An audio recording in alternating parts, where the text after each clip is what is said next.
our first episode solely on Spotify.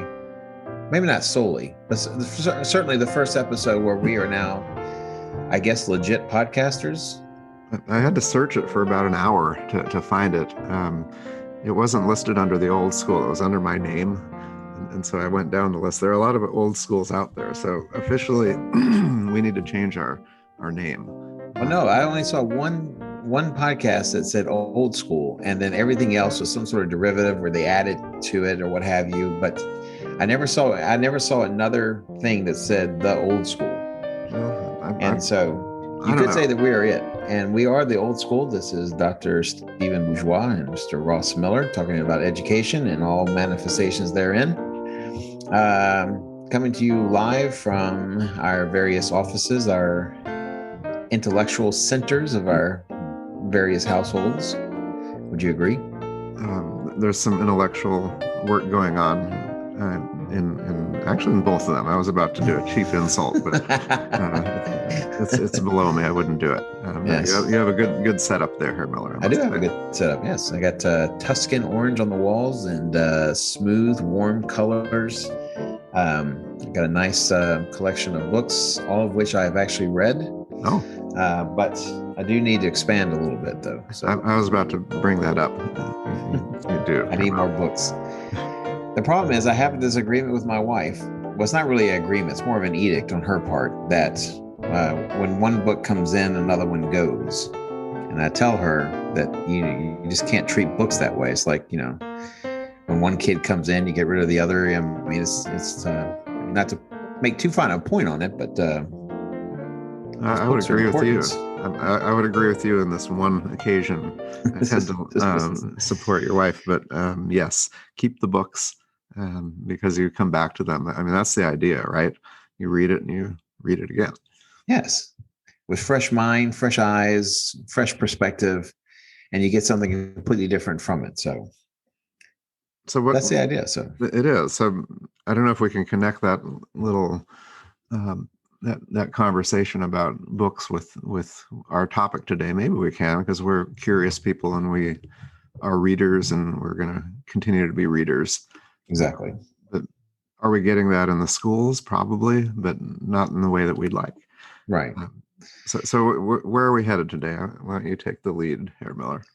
Well, the idea is that there are different models, different alternatives to the traditional school model. And the question is, what are the merits or detractions therein, for each one of these? And I think some of them, it's a question of impracticality. It's easy to do certain kind of models when you're only dealing with a handful of students per class. I think that, lends itself a little bit better.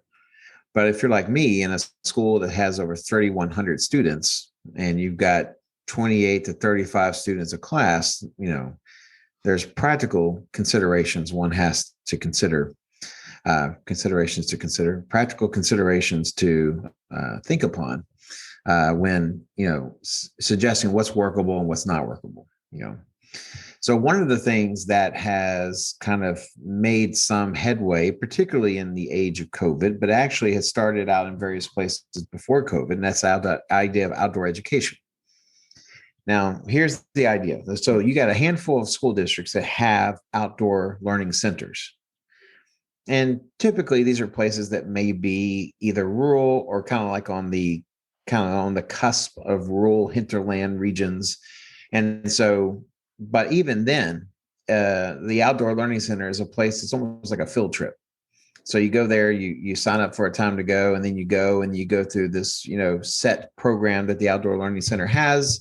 And then you go home at the end of the day, and then you're back in the classroom the next day. But what if you did all of school outside? Can you foresee any benefits or problems with it? No and yes. Probably no, you can't do it. The problem is you're an indoor cat, and that's your prejudice, I think, on this topic. No, there are always prejudices, but I think that on this one, as a teacher, you always felt that pressure, and it was implicit for most of the year. when the weather's good outside, the students would occasionally say, "Can we go have class outside?" I mean, how many times in your 25 years have you heard that request? I've heard it and I've done it. I do it often Okay. because I too feel hemmed in inside the classroom, and so I have gone outside. Now, of course, when we talk about outdoor education, we're not simply just talking about taking what you do inside and do it outside, but I think that part of the motivation behind it is the same.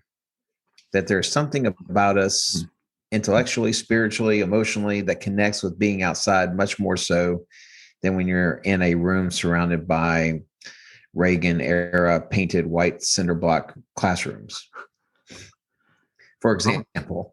Yeah, Reagan era.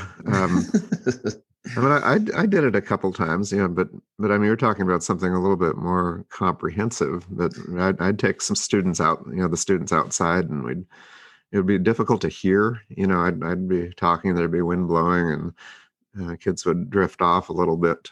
Start wandering. You have to gather the troops a little bit. But I didn't like it. I looked forward to getting back into that room and closing the door, and nobody drifted off anymore. No distractions. Right. But tell me what you're getting at as far as more than a field trip. Well, that one of the things that, and they're doing it a lot, not that this adjective, not that this characteristic gives any extra credence to it. But this is something that is starting to kind of catch footing in Europe. And then there's various groups that are kind of advocating for this kind of education. Now, and what we're talking about is the idea that, the best way to learn science is to be amidst those things that you study when you study science, that nature provides a natural laboratory for mathematical study. And so by taking the kids outside, it provides a kind of much more healthy environment just in general, rather than being inside the building. And of course, this is an argument being made a lot recently. But in addition to that, when the kids are outside, they tend to have a much more active mind. That inside the classroom, they're almost lulled into a traditional student mindset where they just sit there and allow the information to wash over them, and then they pick up whatever they can. But outside, the mind is more engaged, the mind is more active. And as a result of that, the kids could get more out of it. And we know our good German friends, there's no such thing as bad weather, just bad attire. And so there is something to the idea that even if it's raining, even if it's cold, even if it's hot, you go out and you're in it. And this is a means by which we can connect our world to what it is that we're trying to learn. It kind of creates a more of a kind of a legitimacy to what we're learning for the teacher, but also for the students.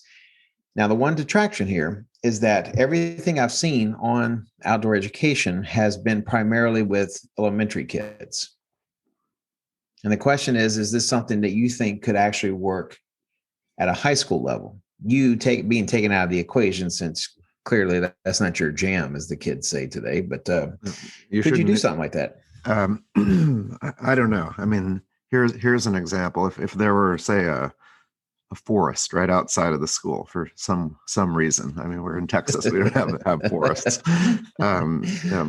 Would I take my German class out there to explore? It probably, excuse me. We'll cut that out, right? Sure. Or leave it in. Yeah, that's even better. I just don't know. I mean, I think if I'm teaching something like science, it makes perfect sense. Maybe less so if you're teaching almost any other subject. Maybe you can, talk about your subject. What would be the benefits of opening that door, going out into the forest next to the school and teaching history? Well, I don't think there's anything of a natural element that lends itself to history education. Now, if you could say that, or if you do say that, that the students are more mentally engaged, or at the very least, they're more mentally active, it becomes a tougher task for the teacher to kind of rein the kiddos in. They're sitting there wanting to pick daisies and frolic in the fields. But I mean, if you can if you have the ability to manage the kids to the point where they can get the benefits of being outside and yet still be able to pick something up in the process, maybe there's something to it. I mean, I go outside mainly because I'm tired of being inside. And I do seem to get more participation. Participation is a big part of my classroom. And so I do tend to get more of it outside. And I do tend to get more of it from people I don't necessarily always hear from in the classroom. So maybe there is something to it. I don't think there's a natural kind of benefit for teaching history outside, but for what it does to students, it could be beneficial.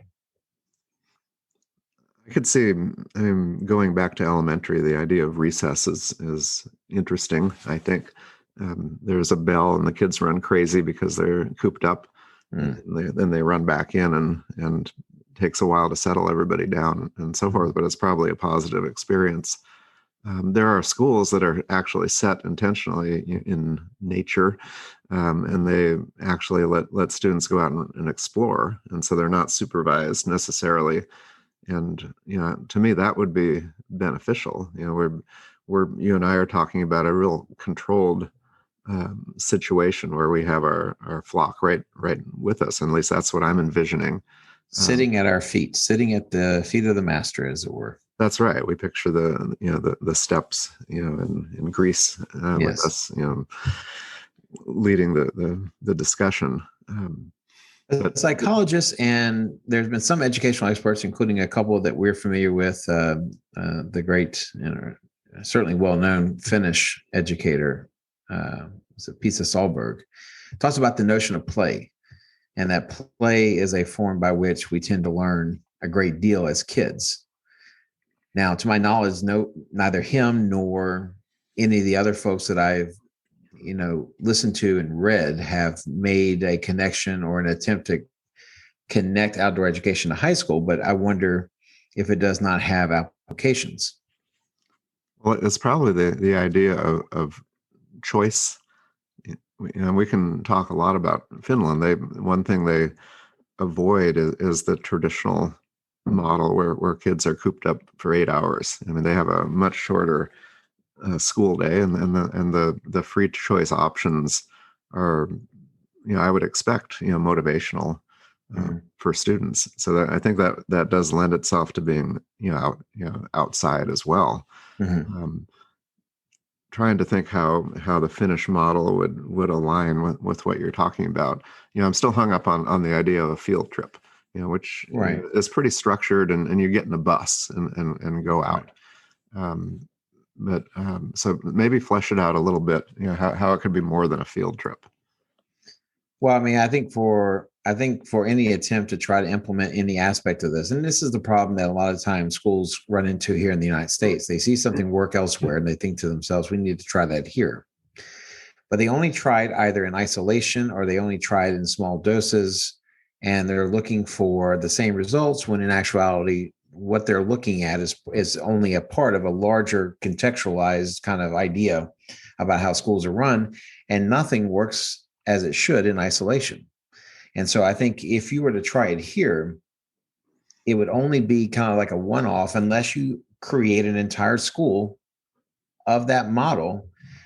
I think it could work, but as far as like implementing it into a traditional elementary school, for example, and me more so than you, I'm really out of my lane here talking about elementary education, but I would imagine that any attempt to do this, it's just, as I said, it's just a field trip, and you don't get from it what it is that you want to get out of it, unless you are full board on and you're outside every day, no matter what it's like outside, no matter how scenic or bucolic your environs may be surrounding your school. I mean, it's just, that's the only way I think that makes this work.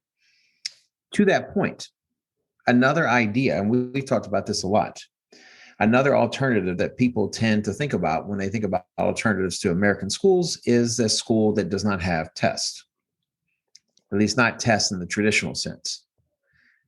What is your experience, or what is your knowledge of how this has worked, or at least has been attempted in other schools here in the U.S.? Well, I think that when we think of a test, we think of, multiple choice, short answer, pretty easy to assess. And then there's what our friends in Germany do, where they spend the whole weekend grading essays Right. and complaining about it. But they really do spend that much time. So I would say that anything that's not a standardized fill in the blank multiple choice test is harder to grade, and teachers don't like to necessarily give themselves extra work like that. So Right. when you drop a open-ended or an essay, even a paper, you're committing quite a bit of time to it. But the thing about testing, that type of testing, it stays in your classroom, right? I mean, how many essays have you graded over the years? And then how often do you share those results with your school administration, and they're posted on the school website aggregated? I mean, that's a classroom test. It's your world. Right. Um, Right. and so I think, you should do a lot of different types of testing there. And really there's the informal testing that happens all the time. You ask hundreds of questions during a, hour-long class, and that's a test as well. Right. But I guess when people start looking at the results, and we're talking about standardized testing, it does something, and I guess, that's kind of what you're getting at. The standardized test is different than the test that you just devise yourself. Well, not only that, but what you get from it means different things, and this is what you kind of alluded to. I mean, I think one of the reasons why um, I think administrators like the idea of the standardized test is because it provides a standardized answer, not just for the student to pick, but for the administration to extrapolate, what these test scores mean. And the problem is, and you've said it, and other people have said it, that the easier the test, the less valid, and the easier the test is to grade, the less valid it potentially is. And with our German friends, we find ourselves at a bit of a crux between our ideals and our practices, because we're sitting here thinking because the Germans, of course, they sit there and they'll complain about it. You're right. And part of it is because, well, our very, very, very good friends do that. But I think that they also want the easier model. And we're looking at it from the point of view, well, it's like that first guy I interviewed with, the bleeding edge of technology, where I sit there and tried to trumpet the cutting edge of technology. And he's already coming from a point of view of having seen it in practice, and it doesn't work well, or at least in his experience, it hasn't worked well. And so when we hear our German friends, our very good German friends, complain about having to sit there and grade essays all the time, and they wish they were a little bit more like us, we're sitting here going, maybe it's not that bad where you are. I mean, it's more work, but maybe you got a better product, The idea of testing as I guess we've discussed this as a technology. Testing as a technology to efficiently gauge how your students are doing and give them feedback in a hurry. The most extreme example is the Scantron test, and we've all done them. I've spoken out against them, and then when it gets to be early June and it's about to release for summer, I'm at the Scantron in line waiting, and there's a line of teachers. Right. You hear that noise of the wrong answers. You're not getting scanned for the right answers. And so eventually maybe there's 100 questions and you're going to see students with 70, 80, 81, whatever. My thought always, and maybe you do this too, before I scan it through, I look at the name. So I'm not just using it as a technology, but I look at the name and I predict, okay, this student's going to get an 84. Run it through, 84. Wow, pretty good, and remarkably close. So what does that tell you? Why are we going through that procedure when a good teacher already knows what their students know and they're never surprised? But that technology and the sounds of those wrong answers clicking, it's kind of an attack on the teacher, because that's your failure as much as the students, all those clicking noises.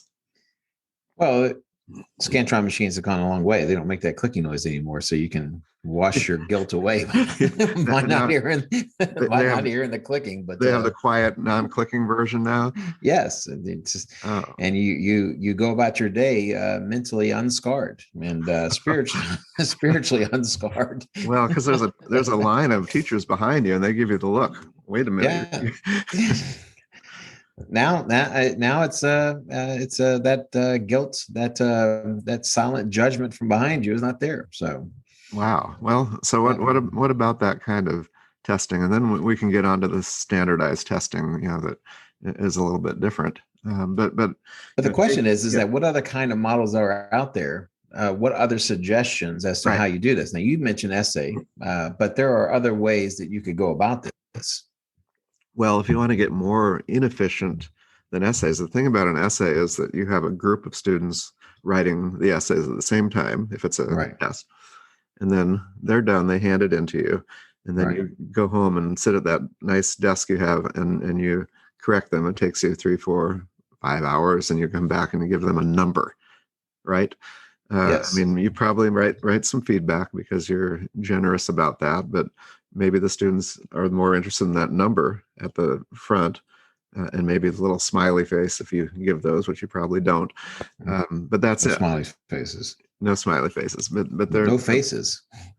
Good, but the comments, to me, would be the essence of the essay, because it's sort of a dialogue, and I think that everyone is so interested in turning that into a number that exercise is wildly inefficient.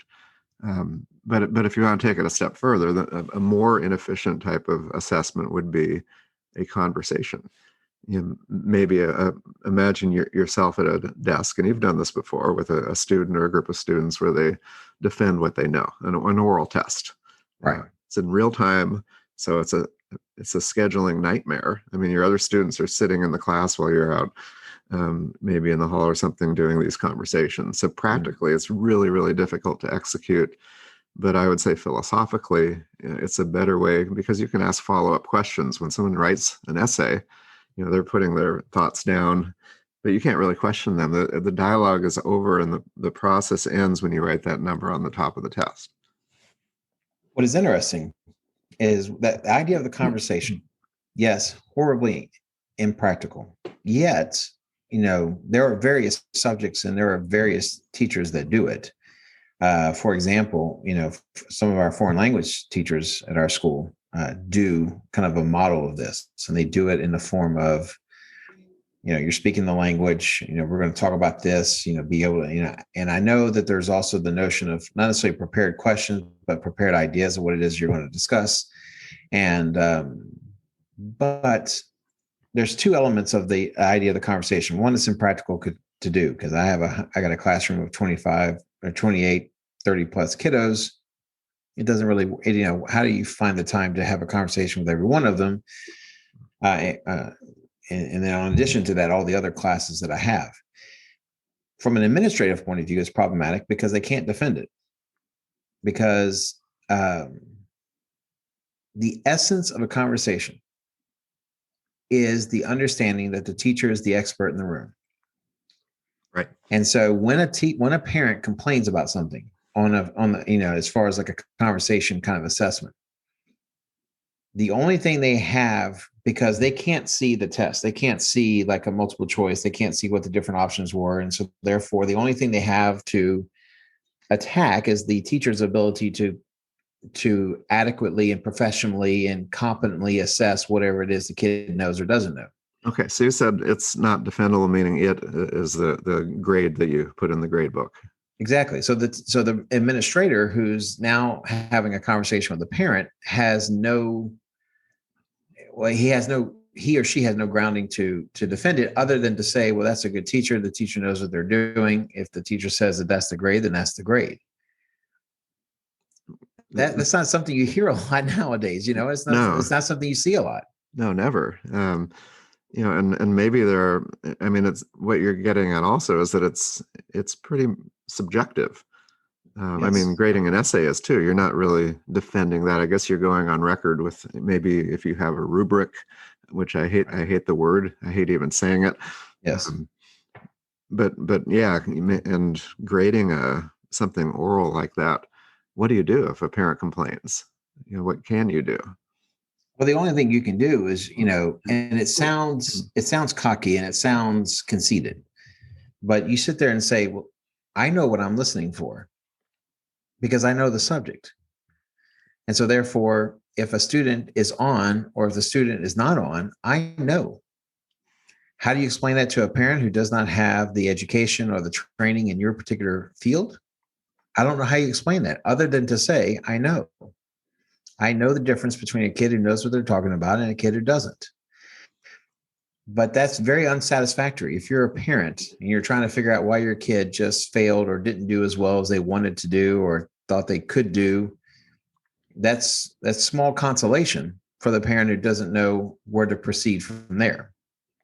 Particularly because the parent has been trained, just as the kids have been, on standardized testing. You fill in the bubble, and by God, the right answer better be between A and D. Yeah. Yeah.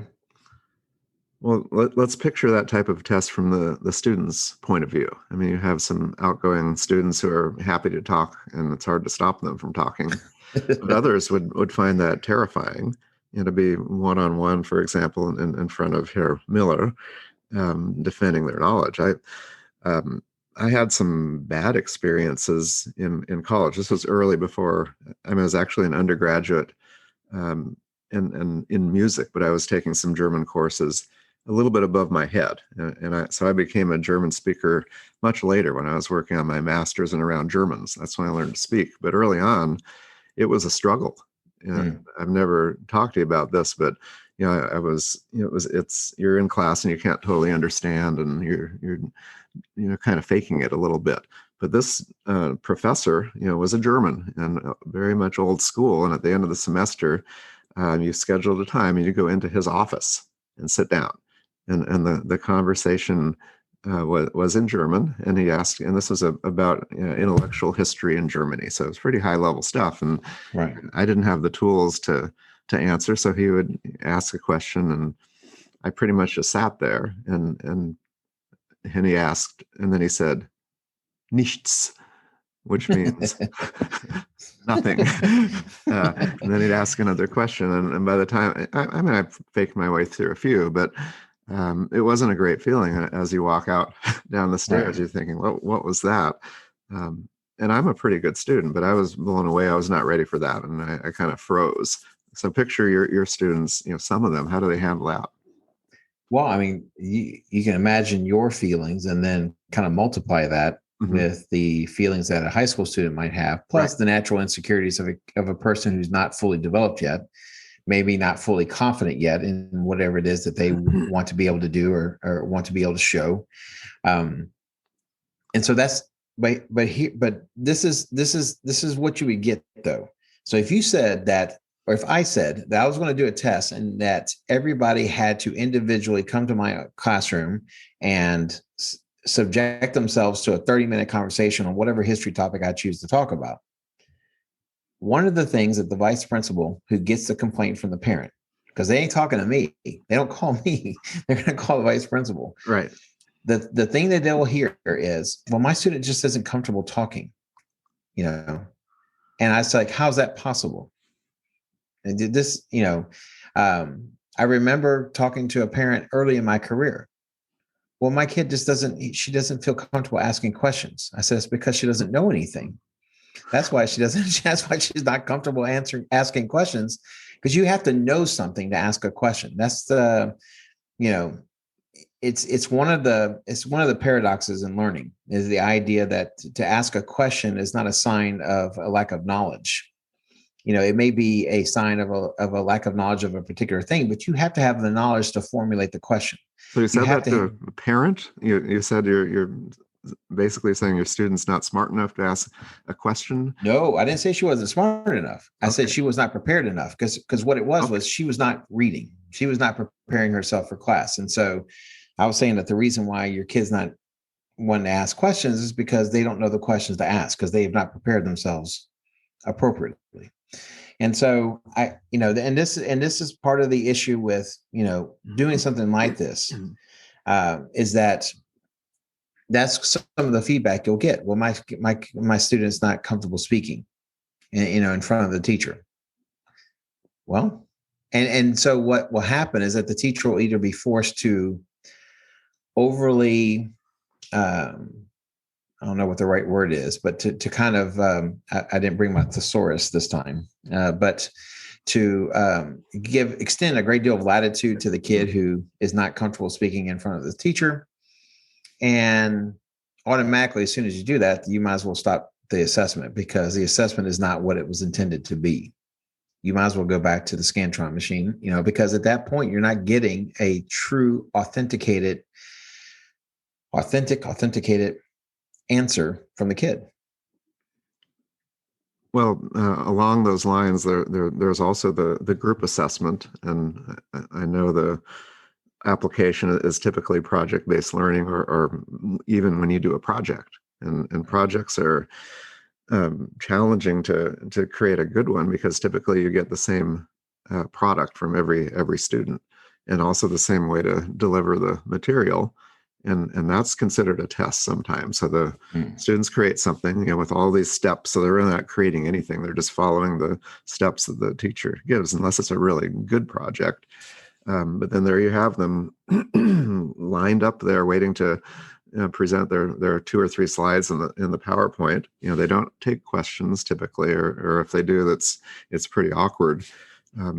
But that's I guess a form of assessment, and I would rather question each of those students, in front of God and everyone, right there. And that's a great opportunity to do that. But I think from a teacher's perspective, you try to avoid embarrassing, awkward moments publicly, and that would be built in if you're so really you're left with what you said before, of really doing a private conversation with them. You can't really question a student in public like that, unless maybe high school kids who are comfortable with it, but awkwardness.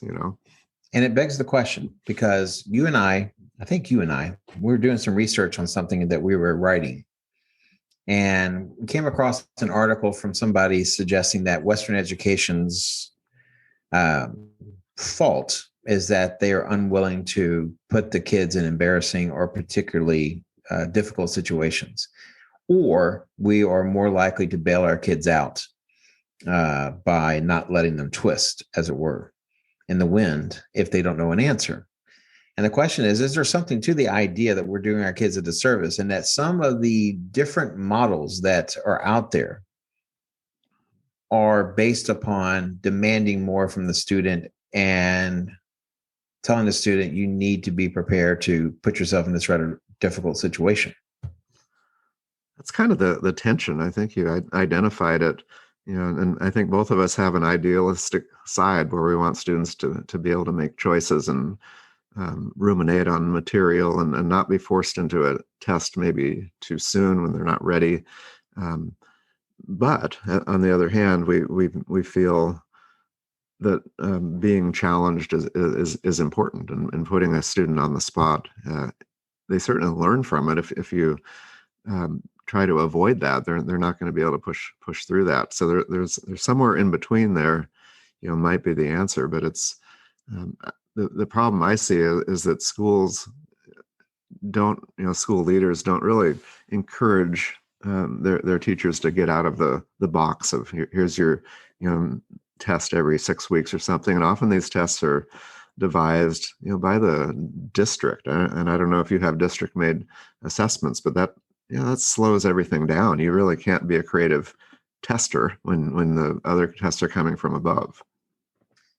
Well, there's 2 issues here. One is that administrators do not encourage teachers to get out of the preconceived box.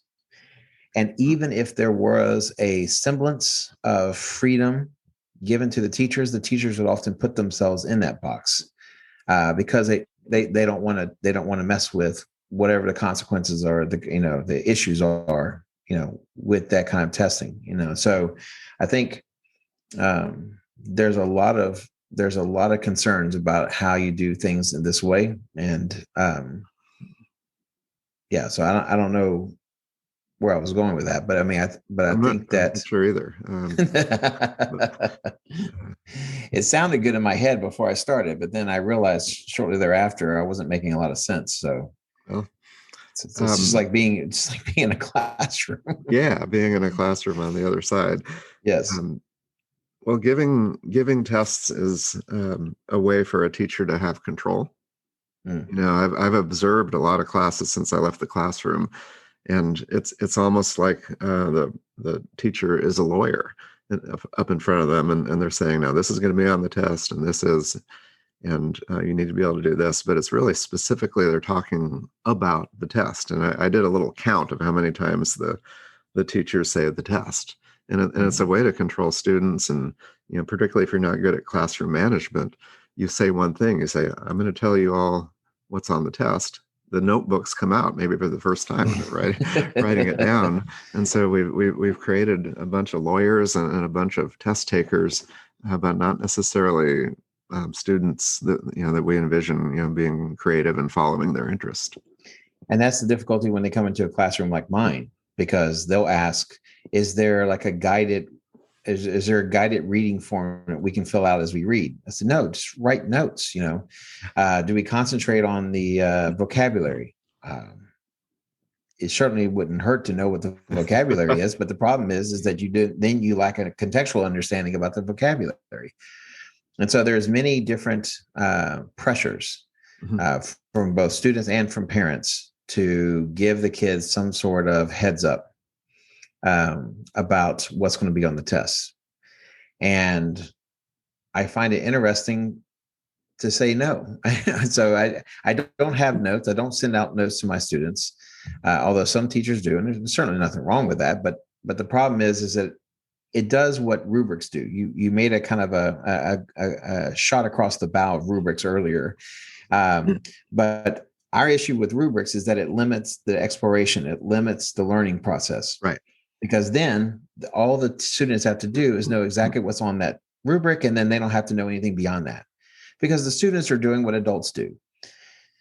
You try to minimize the hassles that you have to go through to do something, be it at work or life or family or whatever, and then you go about your day. And I'm not sure that's our job to cater to that. I understand that the students have to make a business decision because they may have like 7 AP classes, and they're sitting there trying to figure out how they're going to balance, all the AP classes and what they have to know. I understand if a decision has to be made to focus on one at the risk or at the expense of others, but that's certainly not my job. That's the kid's job to make that decision. That's not my job. My job is to do the class the way I think is best for their ability to learn it. And so to that end, I say that, hey, listen, test question could be about anything or everything, and you just have to be prepared for it. Me giving you a guided reading thing is going to limit what's going to be on the test, or I'm saying there's a limit to what's going to be on the test. And that's a problem, I think. Now, the rubrics, I will say this. So I teach an AP class, AP US History. And so therefore I am kind of wedded, shackled and tied, bound at the altar to the rubrics that govern at least the essay portion of the course. Okay. Here's one thing I like, and I don't know if they did this on purpose or if it just developed this way, but all the essays have a last point that that AP teachers affectionately refer to as the unicorn point. Unicorn. Okay. Yes. And it's a point that is given only when the totality of the argument is such that it warrants an additional point because of its completeness, its complexity, or what have you.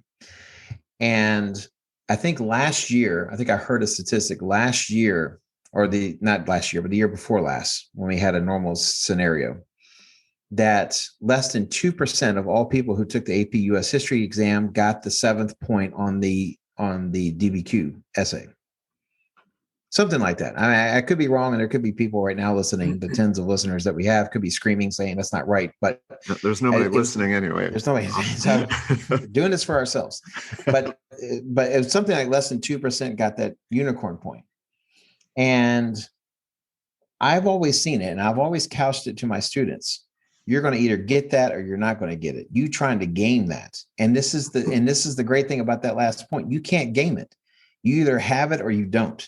You either show it or you don't. And that's what I like about it. It creates this little pocket of uncertainty with a group of kids who are used to everything being certain, laid out, spelled out. This is what you do. This is how you get that point. This is how you do this, that, and the next thing. I kind of like it. I like the name. I think it's beautiful, but that could be a testing strategy across all subjects. Yes. The unicorn point, and it when you see it. Right. Because once again, the students are lawyers, so they'll get up they're questioning. They'll ask questions. You mentions questions, but if you're talking about grades, they'll ask, so does the unicorn point need to be 3 or 4 sentences and a full paragraph? They'll try to figure that unicorn point out and deconstruct it for you. And I enjoy when I get to say, you can't game it. You cannot figure this out. You're going to have to come to it organically, and I think there's something to the idea of how we test, and the rubrics. There's all kinds of problems with rubrics, but I kind of like that little kernel of what perhaps assessment should be in general. Think about that unicorn idea. I mean, what if that were the central element of the test? Everything else is, just think about weighting. Maybe 40% is your unicorn point and the rest, something like that. Because what you're getting at is the students need to have unique interests. They need to pursue the topic, beyond what you present to them in your brilliant lecture or what they read about. So in a way, we're creating tests that are working against our ideals. By giving them rubrics and even the multiple choice. Multiple choice is an American phenomenon. Yes. You don't see it too many other places. And we've done the same thing, and maybe not enough unicorn questions.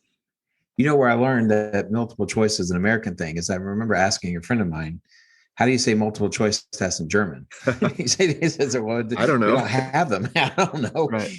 So, and I think there's a lot of folks beyond our very bountiful borders that are quite quizzical and befuddled about the nature of multiple choice, simply because it's not a legitimate.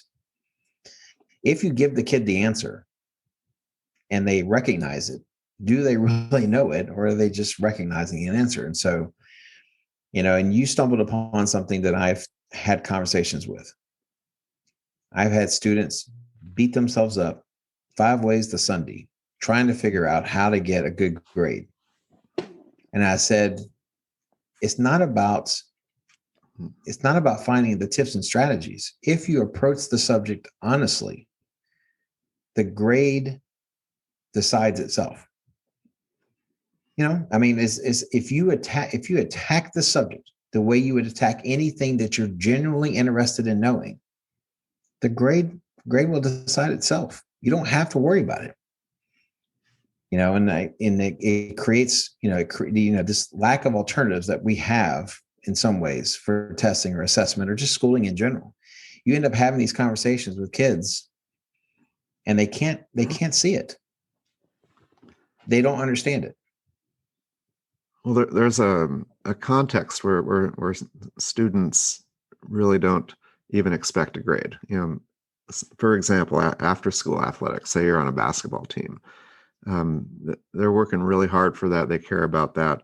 They're not, the idea of a grade is not even on their mind. And the coach doesn't use that to motivate them. They have all kinds of motivators, including fear and, but also winning in the team element.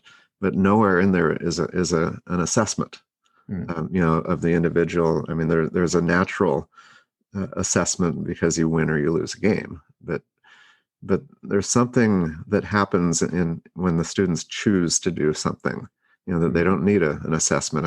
I feel the same way about music. Students love it, and the assessment would actually slow them down. And imagine that. Let's think about this podcast. If we're getting graded, we have a professor, some old guy who's watching us and saying, Ross, you get a 37. Wait, no, probably an 87, right? I was being unkind. Dr. Bourgeois, you've outperformed Ross by about 2 points this week, something like that. I mean, Damn what it. would we do? Would that affect our behavior? Well, I think like anything, it depends on how you take criticism. I mean, Right. how do you accept it? How do you internalize it? How do you respond to it? Are we going to be like some of our more neurotic former students, and go off the rails a little bit?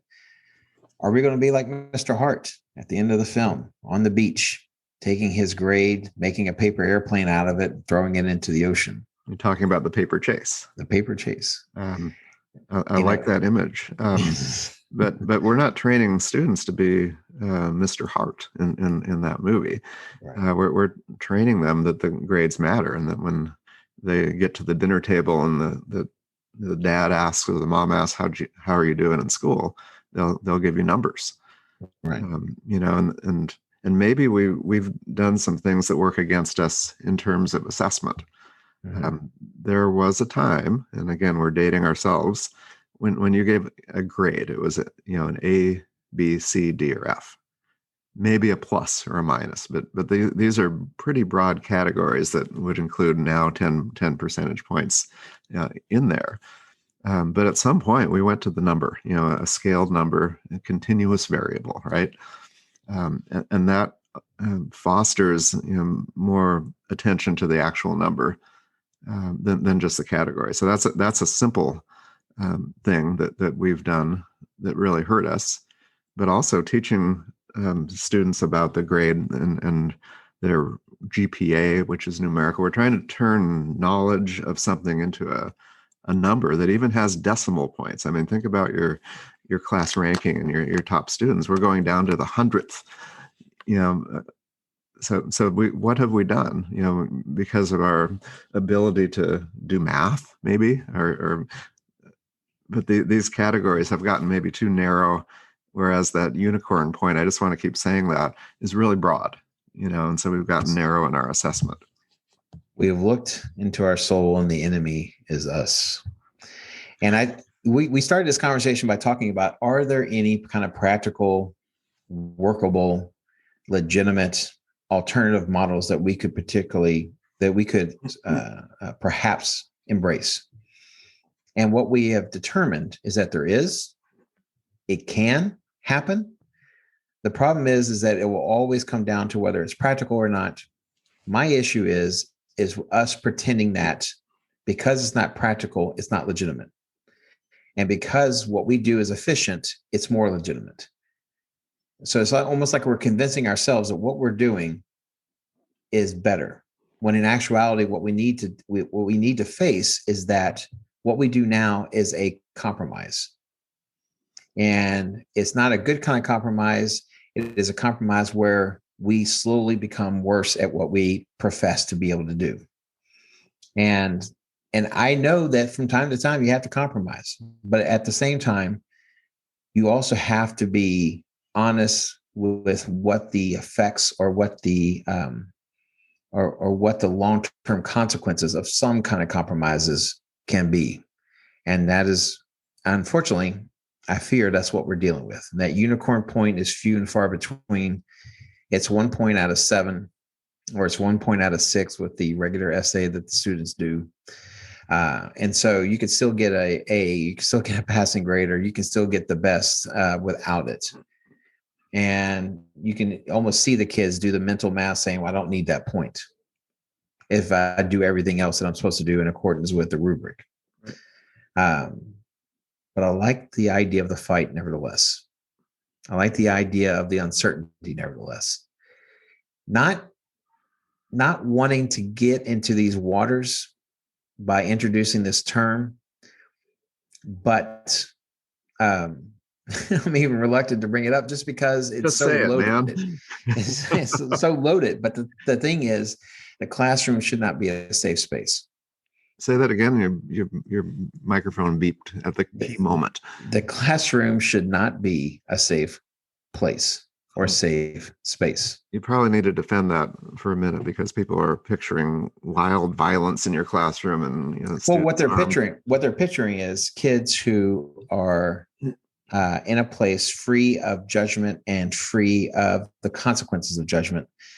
And they are thinking that somehow this is now a place where wild accusations and insults and what have you are thrown about, reckless abandon. But what I mean is, you as an individual can learn nothing. You cannot aspire to be anything better than you are if you remain in safe spaces, both emotionally, both intellectually, whatever, however you want to characterize that.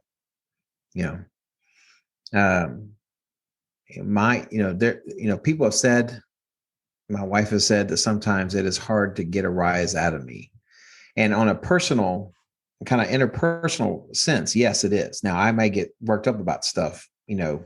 As far as my job goes, and I know it's been a great amusement to you over the years. Absolutely. Thank you. But even the worst kind of things that I've had to endure has been instructive to a certain point. So if you just take away the worst kind of ideas and simply talk about challenging someone intellectually, what have you, I think there's value in that.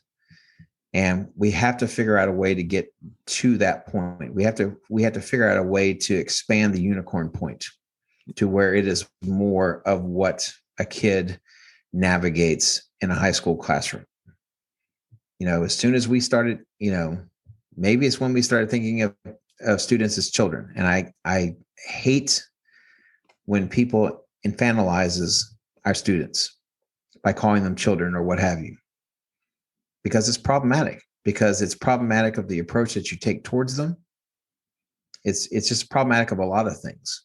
And I understand that this is kind of a debatable point. But I think that there's something to the idea that we grow through adversity. We grow through challenges. And if you're in a safe space, you will never grow. You will stay stagnant, uninformed, unformed, and then ultimately not very interesting. These children learn to, I guess the adage, I hate to keep talking about testing, but in a way, it's so central to reform. We can't get away from it. But there's a pithy saying that what you test is what you get. And maybe it's more than a pithy saying, but it implies that, based upon the assessment, students are going to, or children are going to rise to that and nothing more, because you're putting boundaries on what they know. But what you just said is really interesting, because if you're not comfortable challenging a student and making them feel uncomfortable, you've put some more boundaries on this. So suddenly we've created some laws in the classroom, right? That nobody's going to be uncomfortable. We're not going to ask a hard question publicly, particularly. And we're not going to ask anything that's not on that rubric or whatever you want to call it. So there are boundaries to what you can talk about, what you can test. And suddenly the student or the child is thinking, well, then it would actually be a waste of my time to go outside of this and explore the subject. So as we talked at the very beginning of this program about the books behind us and the fact that we reread our books and we keep our books, the students, in this scenario, just to use a word picture, are going to, get the books that they need to pass the test, and then they're going to just sell those books because they've already gotten what they want out of it. And that's they do it in college, right? That's the rite of passage in college. At the end of the semester, you sell your books back. Yeah, that's a great image. And I mean, I guess I never sold one of my college books, but the idea is interesting that people would. It's like another pithy saying that you pass a class never to return to it again. The material, and it's sad. Particularly something like history, which should just be a starting point. I mean, your class should be the beginning of a lifelong exploration. But all of it, is something that the adults, not that child, created. And I think we need to deconstruct the perspective not only of the teacher but of the administrator, and you mentioned the parents. But I think everyone is complicit, and including the student in all of this. So it's this little agreement that allows us to get through the day. And it's not any easier when you have 3,000 students in a building, because reform is difficult when you have that, all of those factors, very complicated. maybe this is a nice stopping point, because I think looking at these topics as future podcast, topics or what have you. But I think this is something to consider. This is definitely a conversation that needs to be had. And we, in various ways in our society, are good at not asking questions because we don't want to know the answer to it. So perhaps there's something to be said about, how we go about this. And yes, maybe some of these alternative models are not practical, but it doesn't mean that their ideas don't have merit. And if you're going to embrace going away from that, you need to accept what is created as a result of it. And so we'll let that go. Sorry, Hermila, I just don't want to go outside. I mean, when you brought that up, I thought, oh boy, we're going to talk about going outside, and I try to avoid that. I mean, being outside in Texas, there's nothing good about it. There are about 4 or 5 days that you take a deep breath and say, I love this, but I don't want to go outside ever, unless I have to. Dear listeners, whoever you may be, if there's anyone out there at all, no, this gentleman on the other side of this screen from me is a man who not only does not like being outside, but will mock people who do like being outside. There's no mocking happening here, Mr. Miller. No, not here, but you know that field that we used to drive by on the way back from school. And one time, in a feeling of trust and openness, I suggested, you know what, sometimes when I see a field like that, I just want to get out of the car and run around in it. This is just stupid. I mean, we were driving relatively quickly, and every time you stopped and you wanted me to pull over the car and you would frolic. I mean, yes, why not? What brought that on, and why would you even remember that? I blocked it out of my head. The image of you frolicking in a field, nothing good can come of that. Because your criticism hurt. Here, Dr. Bourgeois. Well, I'm not going to apologize for that. I was trying to save you from yourself. Being outside. We got to go outside. Okay, well, I'll do it right now. We're going to hang up the phone or whatever we have here. And, your idea of going outside is walking to the grill, which is not necessarily a bad thing. No. Walking to the grill, turning the sausages over, and then going back inside. That's absolutely true. I mean, there's grass out there, but I don't step on it. I step on the deck there. That's it. Let's get back to this another time. Indeed. Well, goodbye, Mr. Herr Miller. And so long, Herr Dr. Bourgeois.